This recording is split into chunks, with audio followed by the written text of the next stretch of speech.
Boundaries are one of the most underrated keys to building and sustaining healthy relationships. As promised when I mentioned it in the presentation last week, we're dedicating the entire week this week to delving into the topic with tips and methodologies to determining, enforcing them, dealing with any violations of your boundaries during interactions of them, and how to handle your own self-talk while you're developing your proverbial muscles. Just like the old adage about good fences making good neighbors, the same thing applies with boundaries. Think of boundaries like those fences. They're psychological fences that delineate where one person ends and another begins, not unlike the fence at the side of our yards.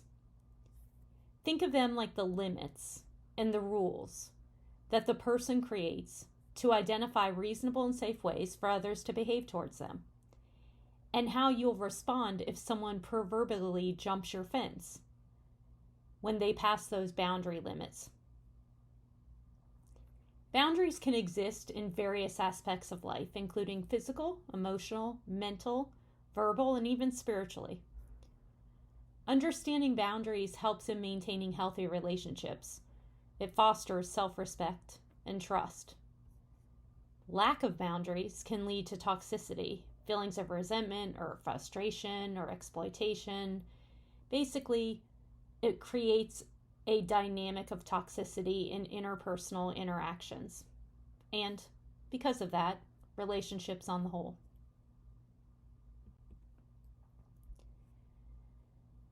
Boundaries are really connected to our self-care and respect. So you setting up and maintaining boundaries is an essential aspect of not only how you show up in the world, but also your self-respect. It communicates and infers your worth and value for yourself and others. You're responsible for teaching others how to treat you. You are the only one who can set those standards for you by example.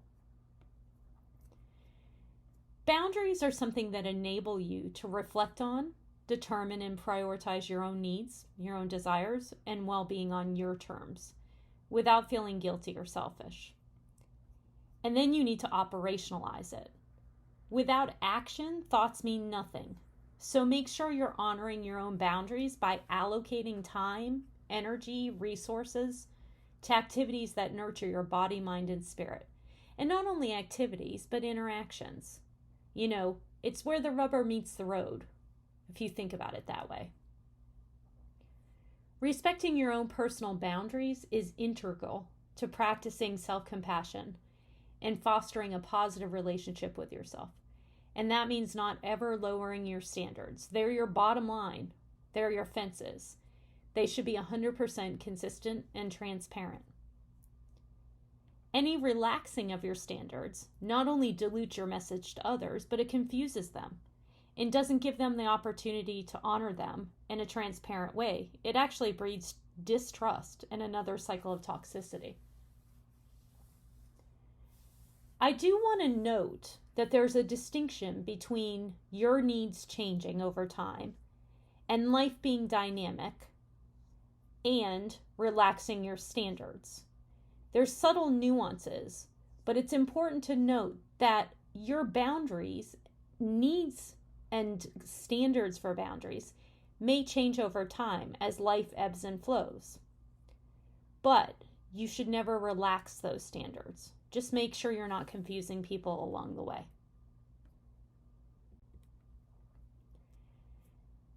Boundaries have been really hard for people in relationships. And they are commonly misperceived from both sides. So when you start to set and enforce boundaries, people misperceive it or have the misconcept that they can be selfish and rude. Now, most of the time when you're setting boundaries, this is the self-talk, or this is what you tell yourself. Boundaries are selfish and rude, or they're unchangeable.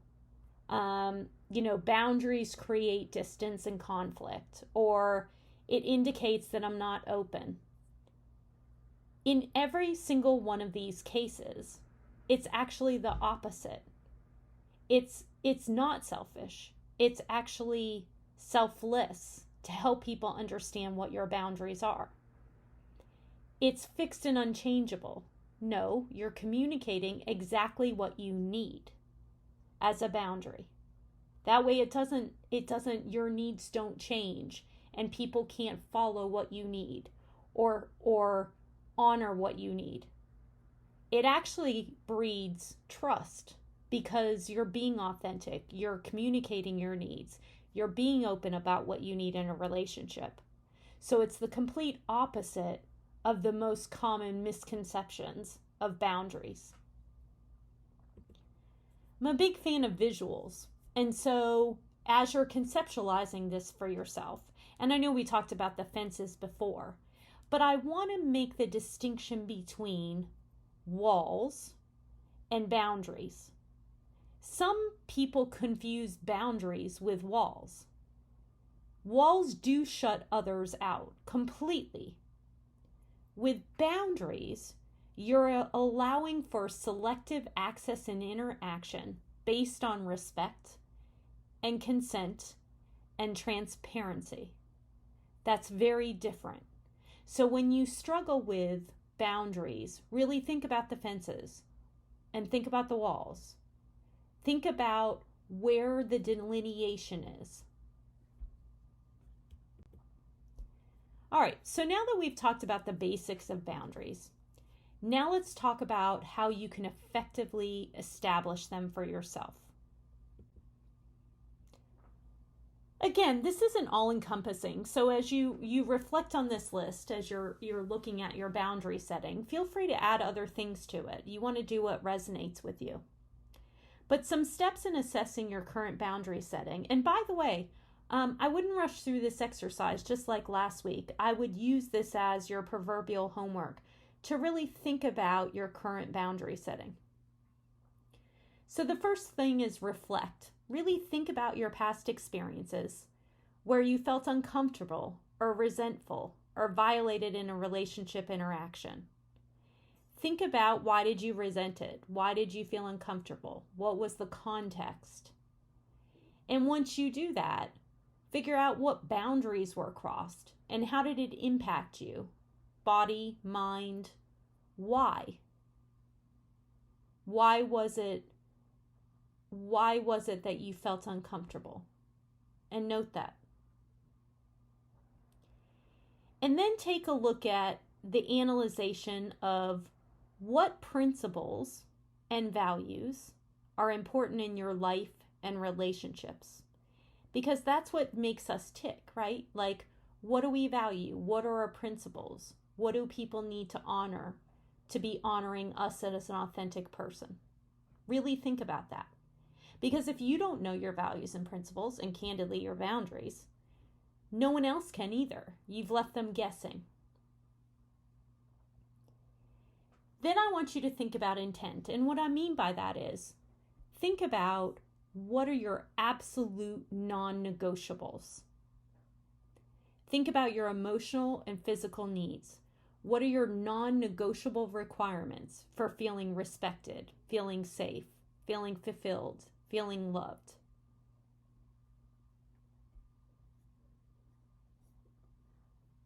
And then think about dissecting your patterns. We talk about the dissection a lot as we're analyzing ourselves, but it's really take an inventory of your emotional and physical responses in various settings, in various contexts, in various relationships. And look across them. Are there reoccurring patterns that you can identify where stronger boundaries are needed? So in varying situations and varying contexts, are there similarities in boundary crossing? And so what does that mean? And then evaluate and think about your communication style when it comes to expressing your boundaries. Are you consistent? Do others know what they are? Do you assert your needs clearly and assertively? Or do you tend to minimize it to avoid conflict?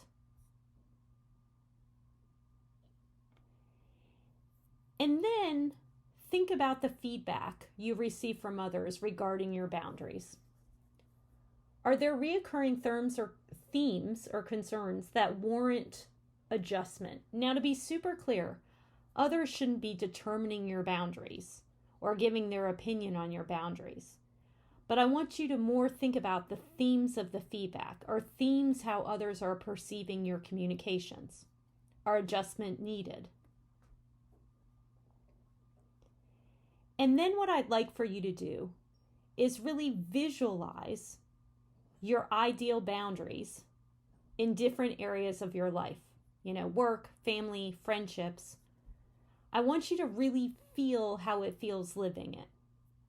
What does it feel like to be living it? How does your body feel? What is it like when you're enforcing them? Does it feel true to your authentic self? And then operationalize it. And what I mean by that is, what steps can you take today to align your current practices with these ideals?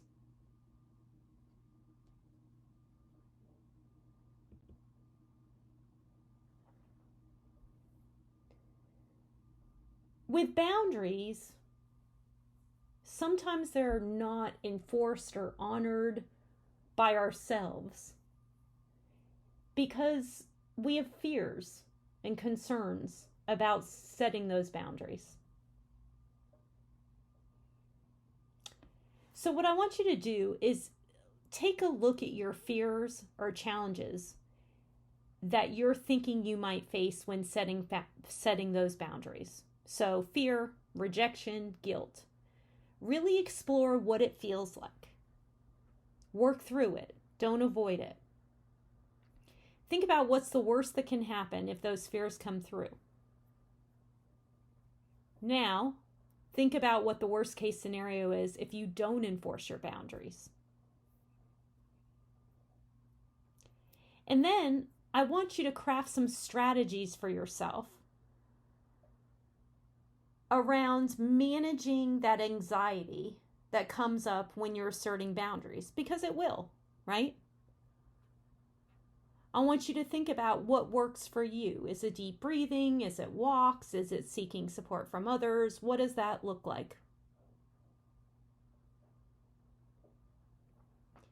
And then I want you to understand that it's absolutely normal that it's going to be trial and error in your boundary setting. You're going to have to adjust your boundaries as needed and learn from the experiences. Really give yourself grace, as it's just learning how to ride a bike. You're going to be wobbly at first. You're not going to be perfect. It'll be trial and error as you build that muscle. Be patient with yourself as you navigate the complexities of boundary setting. Every relationship has different dynamics and different histories. It may take a while to change the dynamic. And understand that you've been operating in one paradigm for many years, for, however long you've been in that relationship. And it'll take a while for the other party to adjust to this quote unquote new normal, right?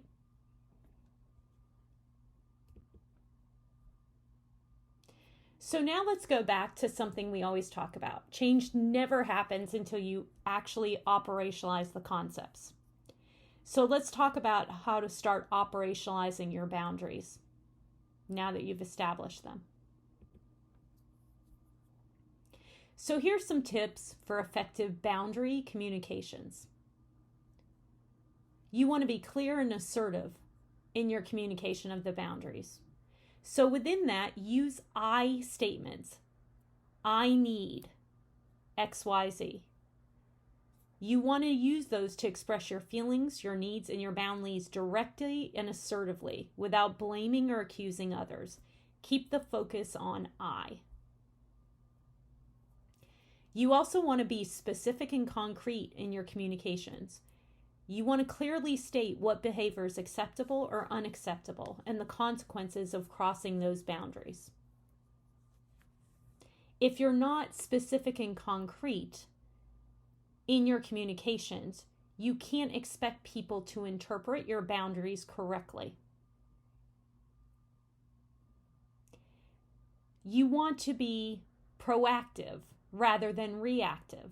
You want to address the concerns as they arise rather than letting them escalate.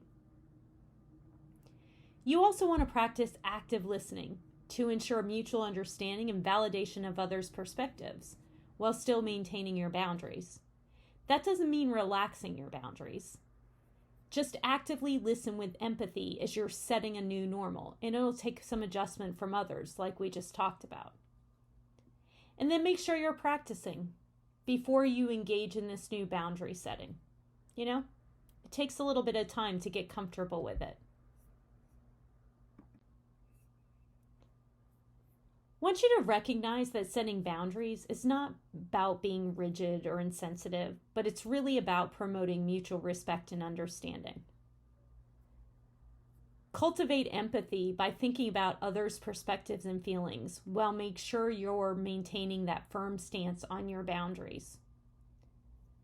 Make sure you're communicating your boundaries with empathy and kindness, and you're acknowledging the impact on both of you in the relationship, and expressing a willingness to find mutually beneficial solutions.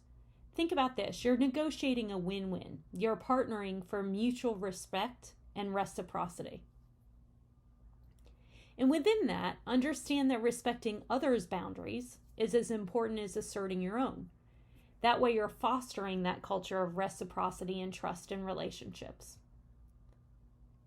At the end of the day, you want to have the discussions about the importance of boundaries as a form of benefiting both individuals and the overall relationship dynamic.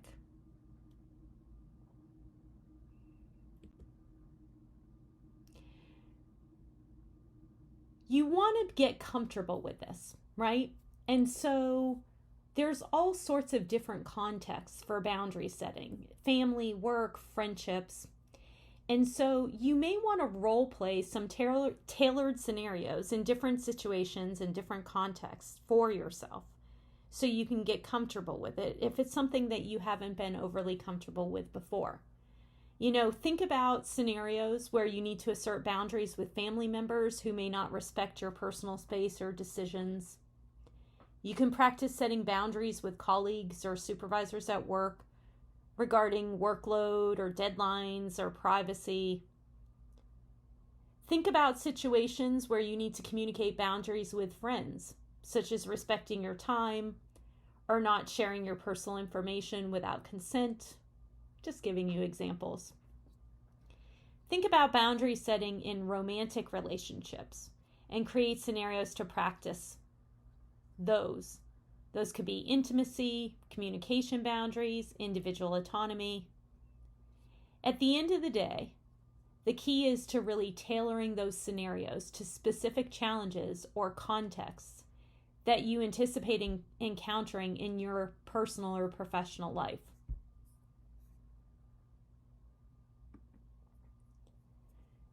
Well, we've talked about how to set and communicate your boundaries. We'd be pretty naive to think that everything's going to go seamlessly in your new boundary setting environment. So let's address how to continue to maintain and enforce boundaries when they're not honored by your relationships, and some tips for tackling that. You want to think about how to identify and recognize signs of boundary violations and some methodologies to take care of it. Educate yourself about common signs of boundary violations. These can be feeling manipulated, disrespected, or coerced into behaviors or situations against your will. Now, here's the thing. Don't necessarily assume that someone's doing it on purpose or has malintent. It could be their lack of training or toxicity from their past experiences. The important thing is you identifying it and enforcing it. Secondarily, trust your instincts and inner wisdom when assessing whether a boundary has been crossed, and be vigilant about subtle or overt signs of boundary infringement. Observe your triggers without emotion. And what I mean by that is pay attention to what makes you mad or provokes ego in you, and then think to yourself, what am I making this mean? How can I maintain my boundary with a clear and discerning head? Practice assertive communication by clearly and directing, expressing your discomfort or dissatisfaction with the boundary violation, like we talked about on the last slide, and advocate for your needs and boundaries to be respected. Set clear consequences for repeated violations and enforce them consistently to establish and maintain healthy boundaries. Just keep in mind, this is not about them. It's about you, what action you will take. You can love them from afar just as much as you can love them while interacting with them. Be firm, be polite, be kind, be empathetic. It's about you. So let's give you some examples of knowing that setting boundaries isn't rigid, but rather promoting that mutual respect. You want to have a balanced mix of considering others' perspectives and feelings while maintaining that firm stance. You want to understand that respecting others' boundaries is just as important as it is to respect yours, but you want to create that reciprocity and trust. So think about developing some assertive statements. And again, don't use these. I just wanted to give you some examples so you could craft your own that work for you.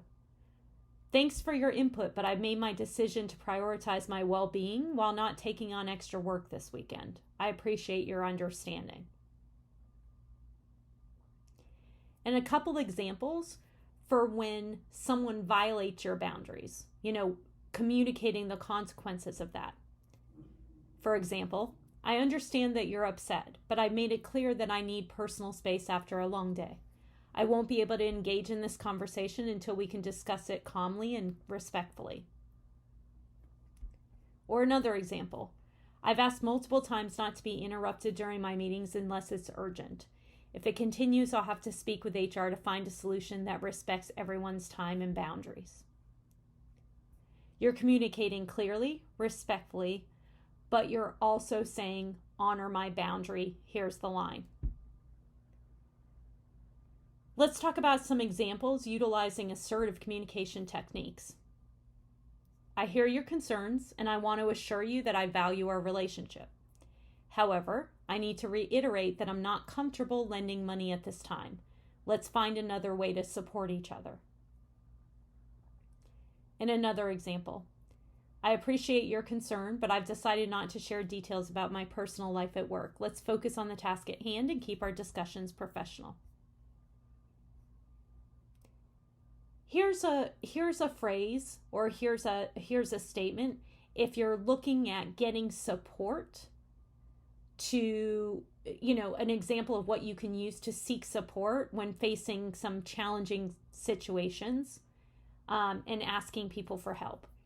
I've been struggling to enforce boundaries with my neighbor who frequently drops by unannounced. Can we brainstorm some strategies together on how to handle this situation assertively? And keep in mind, the more you build this muscle, the more comfortable and natural it will feel. So here's an example of what you can use with using past successes to maintain boundaries, drawing the strength from it. So here's a statement you can use. I've dealt with similar situations before, and I found that staying firm but polite is the most effective approach. Drawing from these experiences, I feel confident in maintaining my boundaries in this instance as well.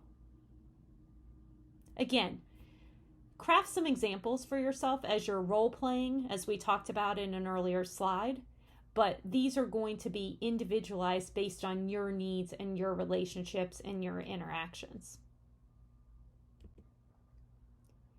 When your boundaries are challenged or violated, it can take a lot of energy and effort to maintain them until you develop that muscle. While you're learning how to effectively enforce your boundaries as something that's second nature to you, it's really important to cultivate self-compassion and resilience for yourself. So here's some tips around that. Make sure that you take time to acknowledge and validate your feelings of discomfort, anger, or hurt when your boundaries are challenged or violated.